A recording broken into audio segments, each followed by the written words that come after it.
Houston is absolutely exploding with new construction sales right now, especially in this down market. We are at a 13-year high of inventory and they are slashing prices for now, but the feds are meeting today and tomorrow and things might change. However, I do want you to know secrets that these builders aren't telling you about new construction. Hey, I'm Natasha Tessier. I'm the owner of Dwell Realty and Design. I was born and raised in the great city of Houston, Texas, and I am here to help you with all things relocating or moving within the city to help you find the next home that you need. Today we're going over the secrets that the builders don't want you to know, from the amenities not being put in to the great deal you think you're getting with their lender to what do you owe if you don't close on time, all the great things. I'm going to go through everything with you today, so listen up. Number one is going to be amenity over promising. So this is very, very important. I have people call me every day just like you asking me, hey, what do you think about this neighborhood? And what do you think about that neighborhood? You really want to be careful about who the developer is with the neighborhood. And they can put out flashy marketing and say, oh, we'll eventually have a pool, but that's not set in stone. So when you're going with a developer like a Johnson development who developed the Woodlands and is developing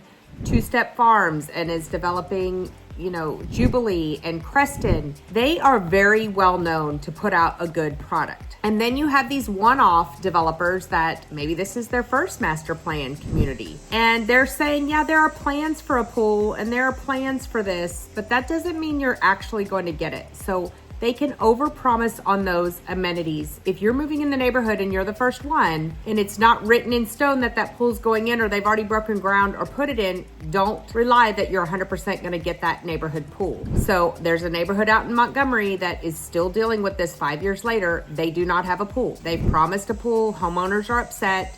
They're trying to give them passes to another neighborhood pool up in Margaritaville, but they don't have a pool. And so they bought thinking they were getting a neighborhood pool and they don't have it. So watch out for the overpromising of amenities in these new construction neighborhoods. You'll see on a lot of the brochures like future plans for a yoga development or a workout facility, but it's usually written in the fine print that this is not binding material and they are not required to put that in. So you need to know exactly what is written, what is guaranteed, and what is not. It is very, very important. You don't want to buy thinking, oh, I'm going to have a workout room in a year, a workout place in a year and not have it. And sometimes the builders will start to run out of money. They don't plan well. They've never done this before. So all of a sudden that water feature goes away, or that, slide that they had planned goes into, not as great of a pool. And usually at the bottom of the brochure, it's going to say subject to change. And that's all going to be based on how well the neighborhood sells, how well they manage the money. There's a lot that goes into developing these big neighborhoods. So it is important. Another great developer is Howard Hughes.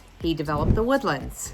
He's developing Bridgeland and they're developing Woodland Hills. So at least do your homework on what amenities are already in and which ones plan to go in. Some of these big neighborhoods going in out here don't even have a plan for a pool, which shocks me. There's one huge neighborhood that's going in that people love, but they're not putting a neighborhood pool in. And the other thing to think about on these amenities is the timeline. It might be a future amenity. That might take 10 years. So, we're hoping for next summer. We're hoping for the following summer. So know the plans or buy where they are already broken ground on those facilities. That's very, very important. The number two secret is the artificial inventory scarcity. So they often will say, these are the last two homes to sell, but they have a whole nother section opening up. This is a 20-year plan. So keep that in mind when you go in the sales office and they're saying, oh, this is the last one. This is my last inventory. I can't do any better. Now, that's not to say the prices won't change on the next section. If things are going well, usually every 5 to 10 sales, the builders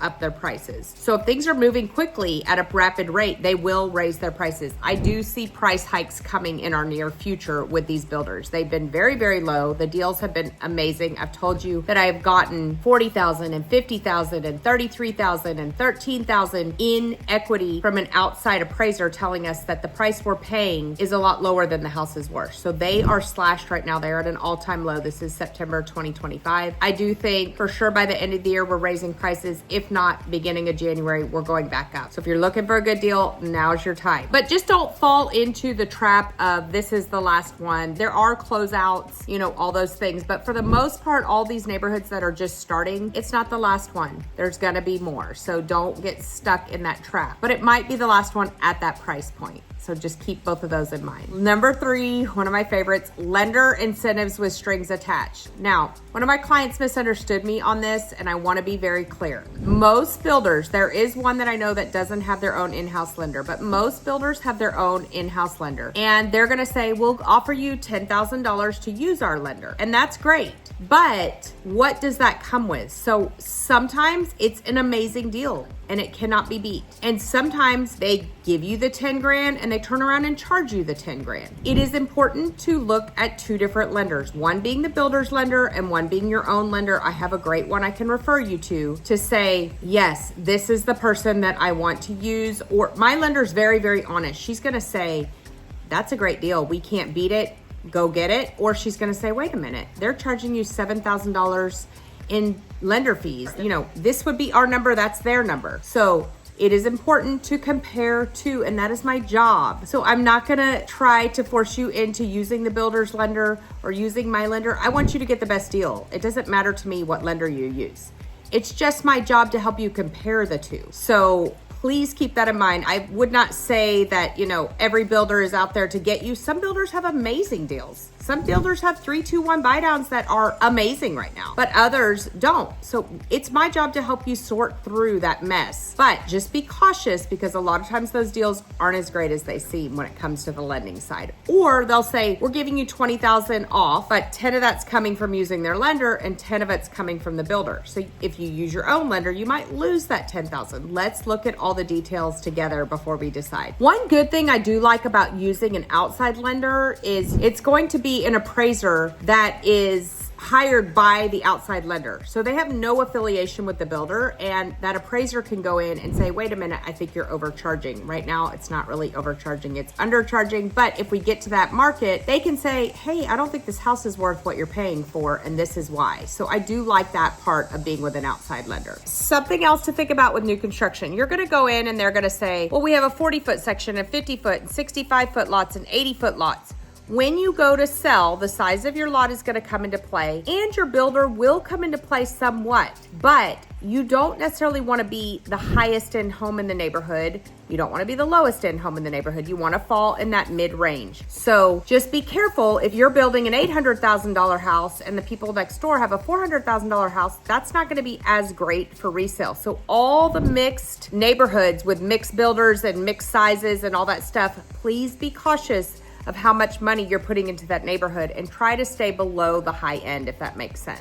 And then things to think about when you're doing that is, if you are one of those people, which a lot of my clients are, they don't want to back up to neighbors, or they want to be on a cul-de-sac, or they don't want to back up to road noise. This happened the other day. We were out at one of the brand new communities. They have not even built a house in there yet. And we were picking their lot. And I was walking down with them, found this one lot that I loved. I had nothing bad to say about it. It faced the right direction that I love everything. Then we walked to another lot and I said, you guys, you don't want this lot, because all those cars driving down the street are going to be shining in your front room. They didn't even think about that. Then they looked at a third lot, and right now the road that it backs to is nothing, because they haven't built anything, but it was the main road to the neighborhood. That is concerning to back your, because in 20 years, that's gonna be a busy road. So you're gonna go out the back and hear all the cars and road noise. So it's very important that you take somebody with you who knows what to look for and can help you pick out the best thing for your family. I'd love to help you. You can fill out the form below. We will be in touch, hop on a call or a Zoom and see how we can help. So the one thing is not having an agent. Let's talk about this. So a lot of people think they're gonna go in, take the agent out, cut the prices. It doesn't happen. What's going to happen is you're not going to have any representation. Things like this where they tell us, hey, we have 40,000 in, the design center and I'm pushing for 50, or, looking at other lenders for you, or trying to go through all the solds and making sure that you're not overpaying for the house. It doesn't cost you anything to take a realtor in with you, but it does cost you if you don't take them in mistakes, because I have so many people that say, oh, well, I didn't think about that. I didn't think about that not being the main road. I didn't think about the lights in my front room. I didn't realize that I was, paying their lender more for a worse deal. Take a realtor with you, somebody who knows what they're doing. If you want to go look on your own and you're filling out a form and you're working with me, just put, yep, I'm working with Natasha. And when it comes to the time, I will do all the negotiating. I will take care of all of it for you. I've built quite a reputation in this town for being able to negotiate with my builders. So just make sure you have representation, because it's going to cost you in the long run if you don't, and you don't pay me anything. So that's pretty cool. Okay, and the other thing is, I just went through a contract with a builder and a client the other day. Those are not Texas real estate contracts. They are builder contracts. We cannot usually change them. They are the ones that are gonna have to go through the contract with you. I'm happy to ask questions and be on a group call, but it's not a Texas real estate contract. It's a builder contract, and there are things that we need to watch out for, but you need to know that that is their contract and it is protecting them. It is my job to protect you. So make sure you take an agent with you. Hidden cost is number 6 secret. So let's talk about that. Do they have a MUD? And what is the rate? What are the property taxes? It's funny when we go into a lot of new construction, they say, oh, the tax rate's 3.1, but 2.8 with homestead. Okay, no, your rate does not change just because it's homestead. And I actually went to the tax office last week and spoke to them, and this is how homestead works. Homestead is right now $100,000 off the value of the house. So we're buying a $500,000 house. It's going to be $400,000, but only for the school portion. And she looked up like Montgomery ISD, and it was just over 1%. So majority of your tax bill is the school, and they are the ones required to give the homestead. She told me that police and hospital are not required to go give the homestead in each county. So that's important. But your rate doesn't change just because you have homestead. Your value goes down, and they're actually going to vote on it again in November for that homestead to go even up higher, which is fantastic. I hope it does. And same with the over 65, but your rate doesn't change. Now, over time, the rate will go down as the MUD gets paid off. So I've explained this before. The developer goes in, they develop the land, they put in the infrastructure, and then they pay off the municipal utility district over time.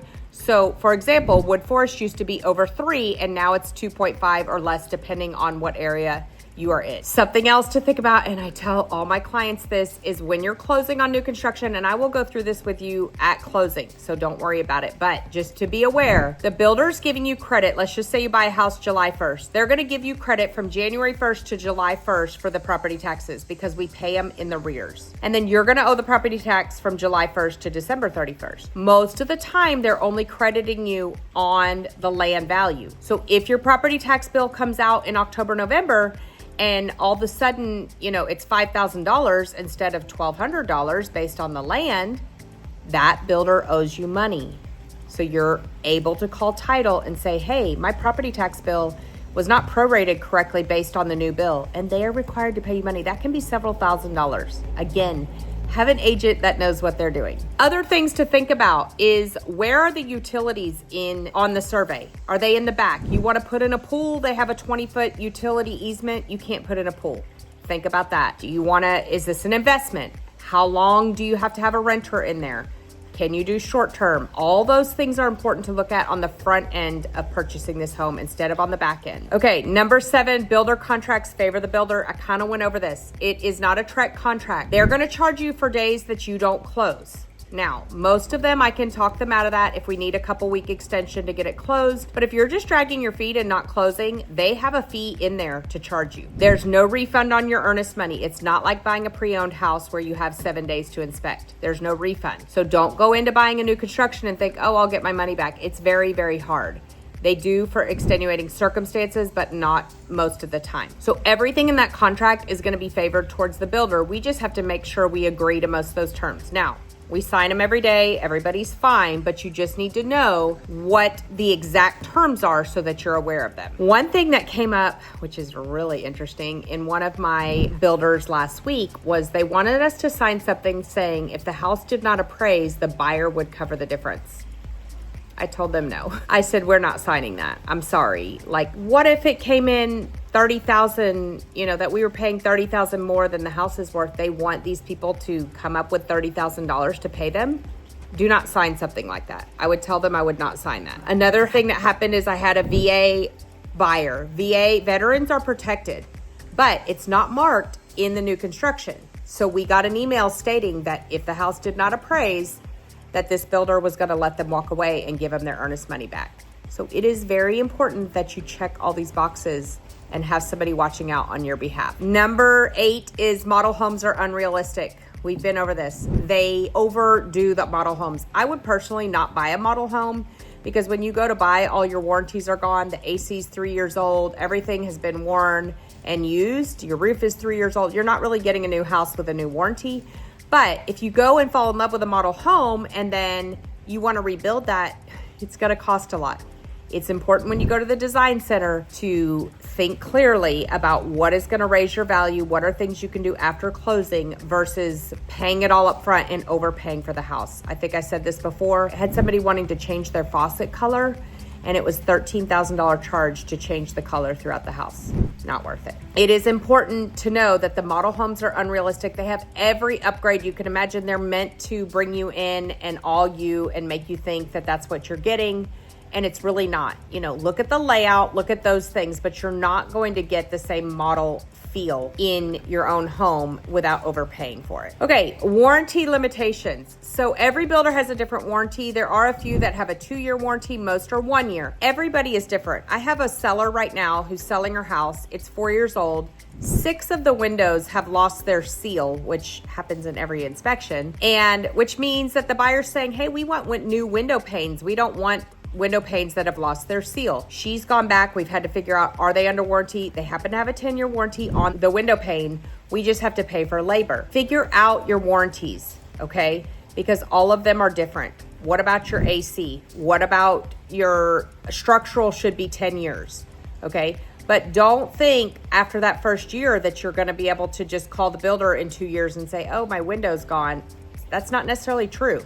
Not all of them warranty it, or if it sells, it might not be under warranty anymore. So think about your warranty, what they're offering, what they'll cover. A lot of people do another inspection at the 9-month mark and ask for everything to be repaired at that time. Another thing about warranties, like for example, the backyard has to slope 6 inches for every 10 feet. So I have one closing Friday and we're still fighting them. They finally put in French drains for us. But it has to slope away from the house so the water doesn't get into the house if we have a big rain. And they're required by code to do that. So that's what an outside inspector is going to tell us. And it's important to do that so that we know, okay, this is not draining well. We don't want a big storm to come and then all of a sudden we have water coming in the house. The rule with standing water is 72 hours. If you have standing water in any area of the home after 72 hours, they are required to come out and fix the problem. Some work with us better than others. So you need to be careful of where that standing water is and how your house drains. Do we need to put a swell in? Do we need to put French drains in? All those things to make sure the water is moving away from the house. Number 10 is going to be future development around you. Okay, this is so important, you guys, because a lot of these houses will back up to cow pasture with cows, and people go out and they go, oh, it's so pretty and peaceful and we see the cows, and in 10 years, you know, there's an Office Depot there or a gas station. It can't always be that great if you have land behind you that a farmer owns, that or a rancher that they're going to sell for a lot of money to a developer, and that land is going to be developed. Think about what's going in around you, okay? A lot of times they'll put a roadway through and the state will claim eminent domain. This has happened to clients and friends where they say, hey, we need a part of your yard to put this road through. And they give you a little bit of money for the hassle, but they take the yard and put the road in. So know your surroundings and what is coming in around you. Don't take the risk of thinking that that pasture behind you is not going to be anything eventually, because it probably will as the city goes out. Very important to know what's zoned around you, what's going in, where schools are going, you know, what is going in around you. A lot of these have commercial development coming in, and it will. Wood Forest used to be nothing. It's amazing over there. My kids come home from college and they're like, what happened to Wood Forest? You have sushi bars, you have coffee shops, you have a lawn where they have movies and plays going on. You've got a Mexican restaurant and everything you'd ever want over there. So know what future development is planned and sited, and then again, what developer you have that's going to actually follow through with their word. Today, these are the secrets that the builders hide from you, and it can be overwhelming and it can be confusing, and there's a lot to think about when buying new construction. You want to make sure you have someone in your corner. I would love to work with you. Please feel free to reach out anytime. I'm so glad that you're watching. Leave a comment below. Let me know where you're watching from, and I hope you have a blessed day.